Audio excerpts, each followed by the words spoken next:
ഒരു നാളെ ഞങ്ങൾക്കായി തന്നു പോയവരെ. ഒരൊറ്റ പോസ്റ്ററാണ് സുഹൃത്തുക്കളെ നിങ്ങൾക്ക് കാണിച്ചു തരാനുള്ളത്, വേറെ ഒന്നുമില്ല. ഒരു പോസ്റ്റർ.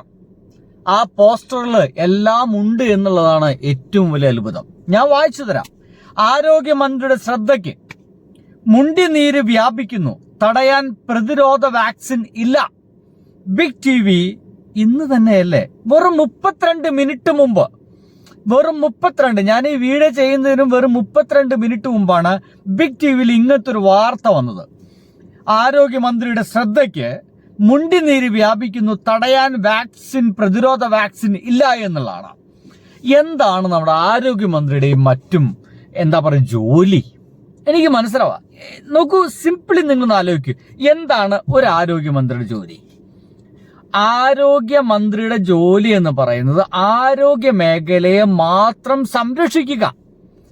ആരോഗ്യ മേഖലയുമായി ബന്ധപ്പെട്ട എന്തൊക്കെ കാര്യങ്ങളുണ്ടോ അതിലൊക്കെ ശക്തമായി ഇടപെടുക. പക്ഷെ എന്റെ സുഹൃത്തുക്കളെ, നിങ്ങളൊരു കാര്യം ശ്രദ്ധിക്കണം. ഇവിടെ വി.ഡി. സതീശ മേനോൻ ആദ്യമായിട്ട് അധികാരത്തിൽ കയറിയ ശേഷം എന്താണ് ഇവിടെ നടത്തിയത് എന്ന് നിങ്ങൾക്ക് വല്ല ഓർമ്മയുണ്ടാ? നോക്കൂ, വി.ഡി. സതീശൻ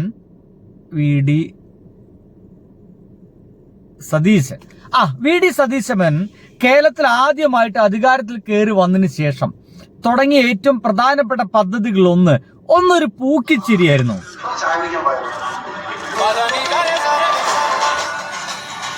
പൂക്കിച്ചിരി ഇവിടെ കെടുക്കട്ടെ, അതൊന്നും കുഴപ്പമില്ലെന്നേ. പക്ഷെ അതിനേക്കാൾ അപ്പുറത്ത് നമ്മൾ ശ്രദ്ധിക്കേണ്ട കാര്യം, ഇദ്ദേഹം വന്നു കഴിഞ്ഞ ആദ്യത്തെ കുറച്ച് നടപടികളിൽ ഞങ്ങളൊന്നും മറക്കില്ല, ഞങ്ങളൊന്നും മറക്കുന്ന ആളുകളല്ല, ആരോടും ഞങ്ങളൊന്നും മറക്കില്ല എന്ന് വെച്ച് കഴിഞ്ഞാൽ പ്രതികാര നടപടി. ഇത് മാത്രമായിരുന്നു വി.ഡി. സതീശൻ തുടക്കത്തില് ചെയ്തിരുന്നത്. വി.ഡി. സതീശൻ മാത്രമല്ല, അദ്ദേഹത്തിനൊപ്പം ഉണ്ടായിരുന്ന ആളുകൾ മുഴുവൻ ചെയ്തിരുന്നത് ഇത്തരത്തിലുള്ള പദ്ധതികൾ മാത്രമായിരുന്നു. കേരളത്തിൽ ആരോഗ്യ രംഗമുണ്ട്, ഇവിടുത്തെ മഴക്കാല പൂർവ്വ ശുചീകരണ പ്രവർത്തനങ്ങളും മറ്റും നടത്താണ്ട് ഇത്തരം കാര്യങ്ങൾക്കൊന്നും ഇവർക്ക് സമയമുണ്ടായിരുന്നില്ല.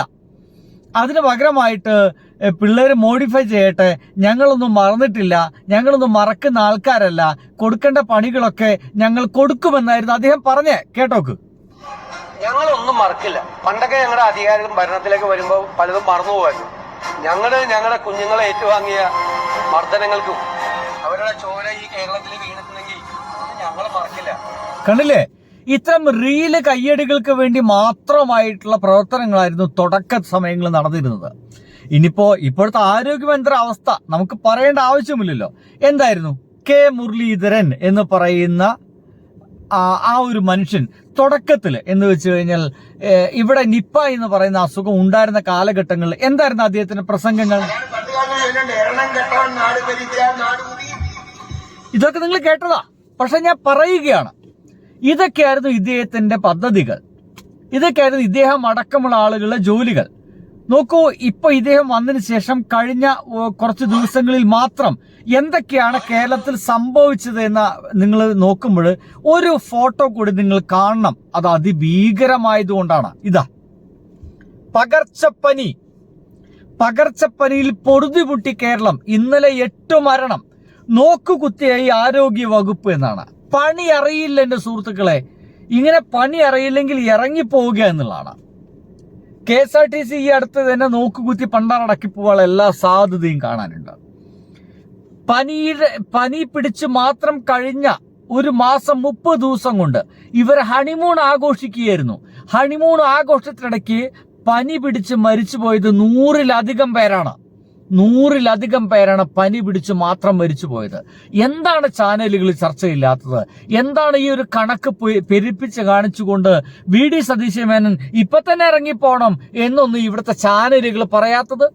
കുഴലൂത്ത് കഴിഞ്ഞില്ലേ? ഇപ്പോഴും ചാനലുകൾക്ക് കുഴലൂത്ത് നിർത്താറായില്ലേ?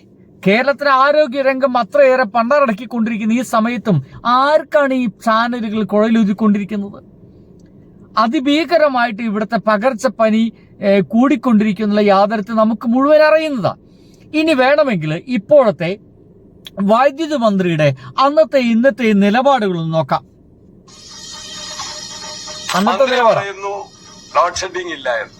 പക്ഷെ നമ്മുടെ അനുഭവത്തിൽ ഞാൻ തന്നെ വീട്ടില് അനുഭവത്തിൽ എല്ലാ ദിവസവും കടന്നിട്ടുണ്ട്, രാത്രിയുണ്ട് പകലുമുണ്ട്, എല്ലാ ദിവസവും. അതിനേക്കാൾ നല്ലത് ഗവൺമെന്റ് തെളിച്ചു പറയുന്നതാണ്. ഇങ്ങനെ വൈദ്യുതി ക്ഷാമമുണ്ട്, പ്രശ്നമാണ്, മേളിലാണ്, വലിയ ഉപയോഗമുണ്ട്, അതുകൊണ്ട് ഇന്ന നിയന്ത്രണം ഏർപ്പെടുത്തു എന്നും പരസ്യമായിട്ട് ജനങ്ങളുടെ അടുത്ത് പറയാതെ ഈ ഒളിച്ചുകളി അവസാനിപ്പിക്കണം. ഇത് KPCCയുടെ അധ്യക്ഷ സ്ഥാനത്ത് നിൽക്കുന്ന സമയത്ത്, പിണറായി വിജയൻ ഭരിക്കുന്ന സമയത്ത് ഇദ്ദേഹം പറഞ്ഞ വാക്കുകളാ.